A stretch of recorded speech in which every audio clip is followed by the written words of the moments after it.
ದಾವಣಗೆರೆ ಜಿಲ್ಲೆಯ ಜಗಳೂರು ಪಟ್ಟಣದ ಜೆಎಂ ಇಮಾಂ ಸ್ಮಾರಕ ಶಾಲೆ ಆವರಣದಲ್ಲಿ ಬೆಳ್ಳಿ ಹಬ್ಬ ಹಾಗೂ ಜೆಎಂ ಇಮಾಂ ಸ್ಮಾರಕ 7ನೇ ವರ್ಷದ ರಾಜ್ಯ ಮಟ್ಟದ ಪ್ರಶಸ್ತಿ ಪ್ರದಾನ ಕಾರ್ಯಕ್ರಮವನ್ನು ಶುಕ್ರವಾರ ಹಮ್ಮಿಕೊಳ್ಳಲಾಗಿತ್ತು.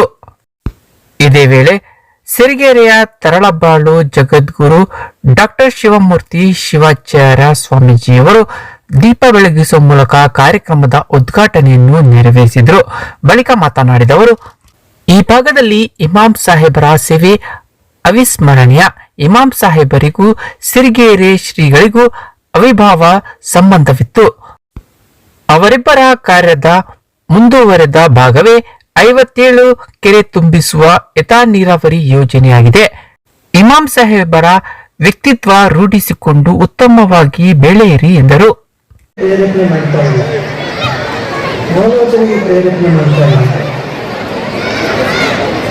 ಎಲ್ಲ ಚಿತ್ರಗಳನ್ನು ಯಾವುದು ಸರಿ ತಪ್ಪು ಅಂತ ವಿವೇಚನ ಶಕ್ತಿಯನ್ನು ರೂಢಿಸ್ತಾ ಇದೆ. ಆಗ ಶಿಕ್ಷಣಕ್ಕೆ ಅರ್ಥ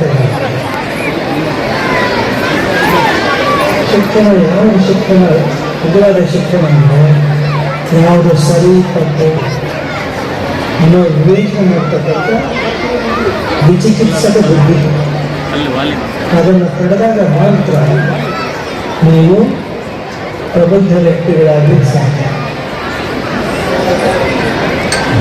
ಪುಸ್ತಕದಲ್ಲಿ ಇರ್ತಕ್ಕಂಥ ಸಂಗತಿಗಳನ್ನು ನೀವು ಕಂಠಸ್ಥ ಮಾಡಲು ಸಾಧ್ಯ, ಅದನ್ನಷ್ಟೇ ಗ್ರಹಿಸಲು ಸಾಧ್ಯ. ಅದರ ಆಚೆ ಚಿಂತನೆ ಮಾಡಬೇಕು, ಹೊಸ ಹೊಸ ಆವಿಷ್ಕಾರ ಮಾಡಲಿಕ್ಕೆ ನಿಮಗೆ ಸಾಧ್ಯ. ಜಗತ್ತಿನಲ್ಲಿ ಎಷ್ಟೊಂದು ಸಂಶೋಧನೆಗಳಾಗಿದೆ, ಹೊಸ ಹೊಸ ತಂತ್ರಜ್ಞಾನದಲ್ಲಿ ಅವರೆಲ್ಲ ಬೆಳವಣಿಗೆ ಆಗಿದೆ. ಒಬ್ಬ ಯುವಕರು ಎಲ್ಲರಿಗೂ ಸೇವೆ ಮಾಡಿ ಹಣ್ಣು ಗಿಡಗಳು.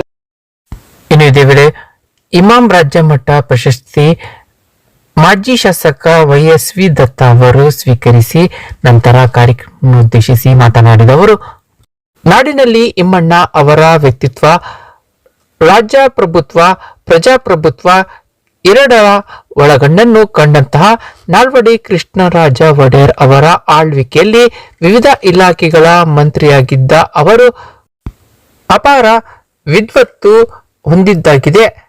ಸ್ವಾತಂತ್ರ್ಯದ ನಂತರ ಸಮಾಜವಾದಿ ಪಕ್ಷದಿಂದ ಗುರುತಿಸಿಕೊಂಡು ವಿರೋಧ ಪಕ್ಷದ ನಾಯಕರಾಗಿದ್ದರು.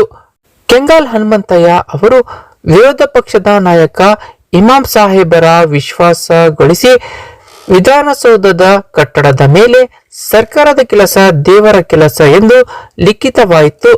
ಜನಪರ ಚಿಂತನೆ, ಜನಪರ ಕಾಳಜಿ ಪ್ರತಿಯೊಬ್ಬ ಸರ್ಕಾರಿ ಅಧಿಕಾರಿಗಳು ದೇವರ ಸೇವೆಯನ್ನಾಗಿಸುವ ಘೋಷವಾಕ್ಯವಾಗಿತ್ತು ಎಂದರು.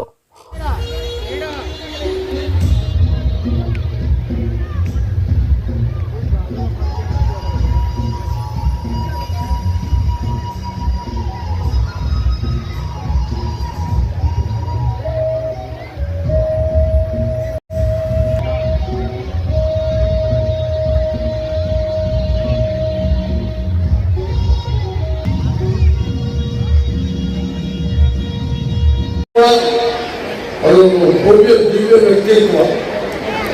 ಅವರು ಒಂದು ರೀತಿ ಎಂಥ ವ್ಯಕ್ತಿತ್ವ ಅಂದರೆ ಸ್ವಾತಂತ್ರ್ಯ ಪೂರ್ವದ ರಾಜಕಾರಣವೂ ನೋಡಿದ್ರು, ಸ್ವಾತಂತ್ರ್ಯ ನಂತರದ ರಾಜಕಾರಣವೂ ನೋಡಿದ್ರು, ರಾಜಪ್ರಭುತ್ವವೂ ನೋಡಿದ್ರು, ಪ್ರಜಾಪ್ರಭುತ್ವವೂ ನೋಡಿದ್ರು.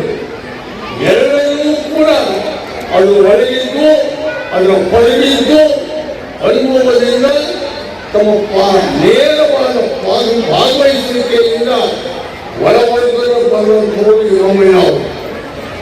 ಅಂಥ ಇಮಾಮಯ್ಯನಿಗೆ ರಾಜಪ್ರಭುತ್ವದೊಳಗಡೆ ಆ ಕಾಲದಲ್ಲಿ ನಾಲ್ವಡಿ ಕೃಷ್ಣರಾಜ ಒಡೆಯರಂತಹ ಮಹಾರಾಜರ ಸ್ಥಾನದಲ್ಲಿ ಜುವಾನರ ಆಧಿಪತ್ಯದಲ್ಲಿ ಮಂತ್ರಿಗಳ ಕೆಲಸ ಮಾಡಿ ಹೇಗೆ ಮಂತ್ರಿಗಳು ಬಿಡಿ ನಾವು.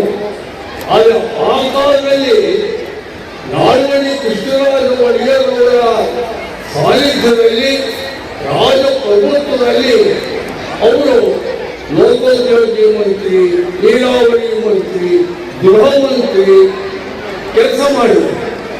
ಅದು ಸ್ವಾತಂತ್ರ್ಯ ಪೂರ್ವ ರಾಜಪ್ರಭುತ್ವ. ಸ್ವಾತಂತ್ರ್ಯ ಬಂದ ಮೇಲೆ ಅವರು ಪ್ರಜಾ ಸೋಷಲಿಸ್ಟ್ ಪಾರ್ಟಿ ಸಮಾಜವಾದಿ ತತ್ವಕ್ಕೆ ತಮ್ಮನ್ನು ತಾವು ಒಪ್ಪಿಸಿಕೊಂಡು ಆಗಿನ ಸರ್ಕಾರದಲ್ಲಿ ವಿರೋಧ ಪಕ್ಷದ ನಾಯಕರ ಕೆಲಸ ಮಾಡಿದರು. ಕೆಂಗಲ್ ಹನುಮಂತಯ್ಯವರು ವಿಧಾನಸೌಧ ಕಟ್ಟಿದೆ, ಅವರು ವಿರೋಧ ಪಕ್ಷದ ನಾಯಕ. ಕೆಂಗಲ್ ಹನುಮಂತಯ್ಯ ಮುಖ್ಯಮಂತ್ರಿ, ಇಮಾಮಯ್ಯ ವಿರೋಧ ಪಕ್ಷದ ನಾಯಕರು. ಆದರೆ ರಾಜಕಾರಣ ಇವತ್ತಿನ ಥರ ಅಲ್ಲ. ಆ ರಾಜಕಾರಣ ಅದನ್ನು ನಡಿಕೊಂಡ ರೀತಿ ಒಳಗೇನೆ ಇದ್ದಂಥ ಕಾಲಘಟ್ಟ ಅದು. ಆಗ ಮುಖ್ಯಮಂತ್ರಿ ಕೆಂಗಲ್ ಹನುಮಂತಯ್ಯನವರು ಇಮಾಮಯ್ಯನ ಕರ್ಕೊಂಡು ವಿಧಾನಸೌಧ ಭವ್ಯ ಕಟ್ಟಡ ಮೇಲ್ಪಟ್ಟ ಇವರು ತೋರಿಸಿ ಇದು ಉದ್ಘಾಟನೆ ಮಾಡಬೇಕು ಅಂತ ಹೇಳಿ ವಿರೋಧ ಪಕ್ಷದ ನಾಯಕರನ್ನು ವಿಶ್ವಾಸಕ್ಕೆ ತೆಗೆದುಕೊಳ್ಳುವ ಪ್ರಯತ್ನ ಮಾಡ್ತಾರೆ ಕೆಂಗಲ್ ಹನುಮಂತಯ್ಯನವರು. ಆಗ ಈ ಕಟ್ಟಡದ ಮೇಲೆ ಯಾವುದಾದ್ರೂ ಒಂದು ಘೋಷವಾಕ್ಯ ಬರೆಸಬೇಕಲ್ಲ, ಈ ಕಟ್ಟಡಕ್ಕೆ ಜನಗಳ ಸಂಪರ್ಕದ ಸೇತು ಆಗಬೇಕು. ಹಾಗಾಗಿ ಇದೇ ಒಂದು ಬರಹ, ಒಂದು ಘೋಷವಾಕ್ಯ ಏನಿರಬೇಕು ಅಂದರೆ, ಇಮಾಮಯ್ಯನವರು ಹೇಳ್ತಾರೆ, ಸರ್ಕಾರದ ಕೆಲಸ ಅದು ದೇವರ ಕೆಲಸ ಅಂತ ಹೇಳಿ ಬರೆಸಬೇಕು. ಸರ್ಕಾರದ ಕೆಲಸ ಅದು ದೇವರ ಕೆಲಸ ಅಂತ. ಇವತ್ತಿಗೂ ವಿಧಾನಸೌಧದ ಕಟ್ಟಡದ ಮೇಲೆ ಇರುವಂತಹ ವಾಕ್ಯ ಇಮಾಮಯ್ಯ ಕೊಟ್ಟ ವಾಕ್ಯ.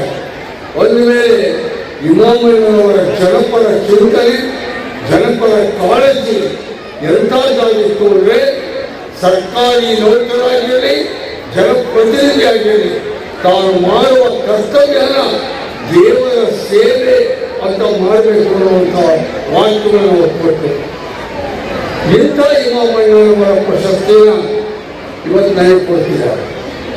ನಾನು ಹೆಚ್ಚು ಮಾತಾಡಲ್ಲ, ಎರಡೇ ಇದೇ ವೇಳೆ ಶಾಸಕ ಬಿ ದೇವೇಂದ್ರಪ್ಪ ಮಾತನಾಡಿದವರು, ಇಮಾಂ ಸಾಹೇಬರ ಕೊಡುಗೆಯಾಗಿ ತಾಲೂಕಿನ ಸಂಗೇನಹಳ್ಳಿ ಹಾಗೂ ಗಡಿಮಾಕುಂಟೆ, ತುಪ್ಪದಹಳ್ಳಿ ಕೆರೆಗಳು ಇಂದಿನ ಜೀವಂತ ಸಾಕ್ಷಿಯಾಗಿವೆ. ಜನಿಸಿದ್ದು ಇಸ್ಲಾಂ ಧರ್ಮದಲ್ಲಿ, ಆದರೆ ನಾಡಿನ ಸರ್ವಧರ್ಮೀಯರ ಪ್ರೀತಿ ವಿಶ್ವಾಸ ಗಳಿಸಿ ಇಮಾಂ ಸಾಹೇಬರ ಬದಲಿಗೆ ಧರ್ಮಾತೀತವಾಗಿ ಇಮ್ಮಣ್ಣ ಎಂದೇ ಪ್ರಸಿದ್ಧಿ ಹೊಂದಿದ್ದಾರೆ. ಅವರ ಹಾದಿಯಲ್ಲೇ ಕ್ಷೇತ್ರದ ಅಭಿವೃದ್ಧಿಗೊಳಿಸಿವೆ ಎಂದು ಭರವಸೆ ನೀಡಿದರು. ನಾನು ಅವರನ್ನು ಬಹಳ ಹತ್ತಿರದಿಂದ ನೋಡಿದ ನೆನಪು ನನಗೆ ಈಗಲೂ ಹಾಗೇ ಇದೆ. 1980ರಲ್ಲಿ ನಾನು ಪ್ರಥಮ PUC ಓದಂತ ಸಂದರ್ಭದಲ್ಲಿ ಅವರ ಬಂಗ್ಲೆಯನ್ನ ನಾಳಂದ ಪದವಿ ಪೂರ್ವ ಕಾಲೇಜಿಗೆ ಕೊಟ್ಟಿರಂಥವು ತಮಗೆಲ್ಲ ಗೊತ್ತಿರೋಂಥ ವಿಚಾರ. ಆ ಸಂದರ್ಭದಲ್ಲಿ ನಾನು ಸಹ PU ವಿದ್ಯಾರ್ಥಿಯಾಗಿ ಅಧ್ಯಯನ ಮಾಡುವಂಥ ಸಂದರ್ಭದಲ್ಲಿ ಸಂಜೆ ಸಮಯದಲ್ಲಿ ಆ ಒಂದು ಕಾಲೇಜಿನ ಅಂಗಳದಲ್ಲಿ ಅವರು ತುಂಬ ವಯಸ್ಸಾಗಿ ಮಾಗಿ ಸಾಗಿದಂಥ ಹಿರಿಯ ಜೀವ ಆದವರು ವಾಹಿವ್ಯವನ್ನು ಮಾಡುವಂಥ ಸಂದರ್ಭದಲ್ಲಿ ಅವರ ಜೊತೆ ಕೂತ್ಕೊಂಡು ಲೋಕ ವಿಧಾನದ ಮಾತುಗಳನ್ನು ಕೇಳಂತ ಸುದೈವ ನನಗೆ ಸಿಕ್ಕಿರೋದು ಇವತ್ತು ನನಗೆ ಎಲ್ಲಿಲ್ಲದ ಪುಣ್ಯ ಅಂತ ಹೇಳಕ್ಕೆ ಬಯಸಿ, ಆ ಸುದೈವದಿಂದ ಏನೋ ಇವತ್ತು ನಾನು ಒಬ್ಬ ಶಾಸಕನಾಗಿ ಅವರು ಹಾಕಿಕೊಟ್ಟ ದಾರಿಯಲ್ಲಿ ಈ ಕ್ಷೇತ್ರದ ಅಭಿವೃದ್ಧಿಯನ್ನ ನಾನು ಮಾಡೋಂಥ ಭಾಗ್ಯ ಸಿಕ್ಕಿದೆ ಅನ್ನೋಂಥದ್ದನ್ನು ನಾನು ಪರಮ ಪೂಜ್ಯರ ಈ ವೇದಿಕೆ ಮುಖಾಂತರ ಈ ಒಂದು ಬೆಳ್ಳಿ ಹಬ್ಬದಲ್ಲಿ ಹಂಚಿಕೆ ಮಾಡಿಕೊಡೋದಕ್ಕೆ ನನಗೆ ಬಹಳ ಸಂತೋಷ ಆಗ್ತಾ ಇದೆ. ಅನ್ನಂಥದ್ದು ನಾವು ಯಾರು ಸಹ ಮರಿಬಾರದು, ಮರೆಯಕ್ಕೆ ಸಾಧ್ಯ ಇಲ್ಲ.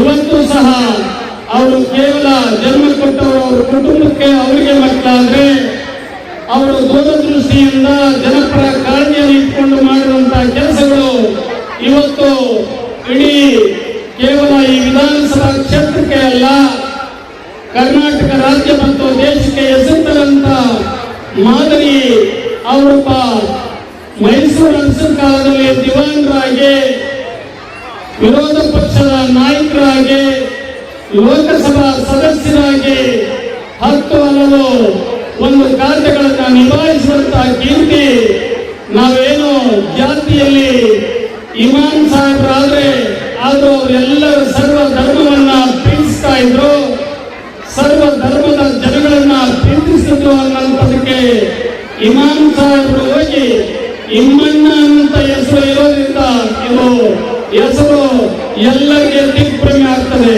ಇದೇನು ಇಮಾಮ್ ಸಾಹೇಬ್ ಅನ್ನಂಥದ್ದು ಮುಸಲ್ಮಾನರ ಹೆಸರು, ಇಮ್ಮಣ್ಣ ಅನ್ನಂಥದ್ದು ಹಿಂದೂಗಳ ಹೆಸರು ಅಂತ ಹುಡುಕಕ್ಕೆ ಹೋದ್ರೆ ಹುಡುಕಿದರೆ ಸುಸ್ತಾಗ್ತಾರೆ ವಿನಃ ಅವರು ಯಾವ ಜಾತಿಗೆ ಸೇರಿದವನ್ನೋ ಇವತ್ತಿನವರೆಗೆ ಗೊತ್ತಾಗಿಲ್ಲ. ಹಾಗಾಗಿ ಬಾಳಿದ್ರೆ ಇಮಾಮ್ ಸಾಹೇಬ್ ಅಂತ ಇಮ್ಮಣ್ಣನಾಗಿ ಬಾಳಬೇಕು ಅನ್ನಂತ ಮಾತನ್ನ ಹೇಳಕ್ಕೆ ಬಯಸಿ, ಈ ದಿನ ಅವರು 1920ರಲ್ಲಿ ಪಟ್ಟಣ ಪಂಚಾಯಿತಿಯ ಒಂದು ಕಟ್ಟಡವನ್ನ ಕಟ್ತಾರೆ. ಮುಂದಿನ ವರ್ಷ ಅದು 3 ವರ್ಷಗಳ ಒಂದು ಅವಧಿಯನ್ನ ತುಂಬುತ್ತದೆ. ನಾನು ಇವತ್ತೇ ಈ ವೇದಿಕೆಯಲ್ಲಿ ಟ್ರಸ್ಟ್ ಮುಖಾಂತರ ಪರಮಪೂಜ್ಯರಲ್ಲಿ ಭಿನ್ನವಿಸ್ಕೊಳ್ತಾ ಇದ್ದೇನೆ. ಅದನ್ನ ವಿನೂತನವಾಗಿರ್ತಕ್ಕಂಥ ಒಂದು ಶತಮಾನೋತ್ಸವದ ಕಾರ್ಯಕ್ರಮವನ್ನ ನಾವು ಮಾಡಬೇಕಂತ ಅಂದ್ಕೊಂಡಿದ್ವಿ. ಅದಕ್ಕೆ ಪರಮ ಪೂಜ್ಯರನ್ನೇ ಕಾರ್ಯಕ್ರಮಕ್ಕೆ ಆಹ್ವಾನಿಸಿ ಅವರು ನಡೆದು ಬಂದ ದಾರಿಯನ್ನ ನಾವು ಮೆಲುಕಾಕಿ ಅವರ ದಾರಿ ದೀಪದಲ್ಲಿ ಸಾಗಬೇಕಾಗ್ತದೆ. ಹಾಗಾಗಿ ಇವತ್ತು ಅದು ಏನೆಲ್ಲ ಅನೈತಿಕ ಚಟುವಟಿಕೆ ತಾಣ ಆಗಿರ್ತಕ್ಕಂಥ ಜಾಗವನ್ನ ಈಗಾಗಲೇ ಪರಮ ಪೂಜ್ಯರು ಆ ಜಾಗಕ್ಕೆ ಬಂದು ಅಲ್ಲಿ ನಾವು ಜನಸಂಪರ್ಕ ಕಚೇರಿಯನ್ನ ಮಾಡಿ ಅಲ್ಲಿ ಜನಪರ ಕೆಲಸವನ್ನ ಮಾಡುವಂಥದ್ದು ತಮಗೆಲ್ಲರಿಗೂ ಗೊತ್ತೇ ಇದೆ. ಹಾಗಾಗಿ ಕರ್ನಾಟಕ ರಾಜ್ಯದಲ್ಲಿ ಎಲ್ಲಿ ಇಲ್ಲದ ಒಂದು ಗ್ರಂಥಾಲಯವನ್ನು ಮಾಡಿದರೆ ಡಿಜಿಟಲ್ ಲೈಬ್ರರಿ ಇರ್ಬೋದು, ಮಕ್ಕಳ ಲೈಬ್ರರಿ ಇರ್ಬೋದು. ಈ ಒಂದು ಕ್ಷೇತ್ರದಲ್ಲಿ ಮೊಟ್ಟ ಮೊದಲ ಏನು ಶಾಸಕರಾಗಿದ್ದು ಕೃಷ್ಣ ಸಿಂಗ್ನಿಂದ ಹಿಡಿದು ಇಲ್ಲಿವರೆಗೆ 2023 ಶಾಸಕನಾದಂತ ನಾನು ಅವರೆಲ್ಲರನ್ನ ಸಾವಿನಲ್ಲಿ ಒಂದು ಮಾಡಿದಂತ ಕೀರ್ತಿಯನ್ನ ಪರಮ ಪೂಜ್ಯರ ಮಾರ್ಗದರ್ಶನದಲ್ಲಿ ನಾನು ಒಂದು ಸಂಬಂಧದ ಒಂದು ಅವಿನಾಭಾವ ಸಂಬಂಧವನ್ನ ಸರ್ವ ಜನಾಂಗದ ಶಾಂತಿಯ ತೋಟ ಅನ್ನೋ ರೀತಿಯಲ್ಲಿ ಆ ಒಂದು ಕಾರ್ಯಕ್ರಮವನ್ನ ನಾವು ಮಾಡಬೇಕಾಗಿದೆ. ಆ ನಿಟ್ಟಿನಲ್ಲಿ ಅದಕ್ಕೆ ಪೂರಕವಾಗಿ ಪರಮ ಪೂಜ್ಯರು ಇವತ್ತು 57 ಕೆರೆಯನ್ನು ತುಂಬಿಸುವಂತ ಯೋಜನೆಯ ಅಡಿಯಲ್ಲಿ ಇವತ್ತು ಜಗಳೂರು ಎಲ್ಲಿ ನೋಡಿದ್ರೆ ಅಲ್ಲಿ ಕಾಣ್ತಾ ಇದೆ. 70 ವರ್ಷಗಳಲ್ಲಿ ಬರದಿಂದ ಕೂಡಿದಂತ ಇದು ಈ ಒಂದು ತಾಲೂಕು 2 ವರ್ಷದಲ್ಲಿ ಆಗಸ್ಟ್ಗೆ ಇನ್ನೂ ಮುಂಗಾರು ಪ್ರವೇಶ ಆಗಿರಲಿಲ್ಲ. ಈ ಬಾರಿ ಜಗಳೂರಿನ ಕೆರೆ ಸೇರಿ ಇನ್ನೂ ಅನೇಕ ಕೆರೆಗಳು ಕೋಡಿ ಬಿಟ್ಟಿರೋದು ನಾವು ಯಾರು ಸಹ ಮರವೇ ಇರ್ತಕ್ಕಂಥ ಒಂದು ಸಂದರ್ಭ ಅಂತ ಹೇಳಕ್ಕೆ ಬಯಸಿ, ಇವತ್ತು ಪರಮ ಪೂಜ್ಯರು ಮೂಡಲ ಮಾಚಿಕೆರೆ ಮತ್ತು ಚಿಕ್ಕಮನೆಟ್ಟಿ ಕೆರೆಗೆ ಬಾಗಿನ ಬಿಡಂತ ಒಂದು ಕಾರ್ಯಕ್ರಮ ಇತ್ತು. ಆ ಕಾರ್ಯಕ್ರಮವನ್ನು ಮುಗಿಸಿಕೊಂಡು ಈ ವೇದಿಕೆಯಲ್ಲಿ ಪ್ರಶಸ್ತಿ ಪ್ರದಾನವನ್ನ ಮಾಡೋದ್ರ ಜೊತೆಗೆ ತಮ್ಮೆಲ್ಲರಿಗೂ ಆಶೀರ್ವಾದವನ್ನ ಕೊಡುವಂತ ಕಾರಣ ಇತ್ತು. ಅಂದ್ರೆ ನಿಮ್ಮೆಲ್ಲರ ನೆಚ್ಚಿನ ನಾಯಕರು.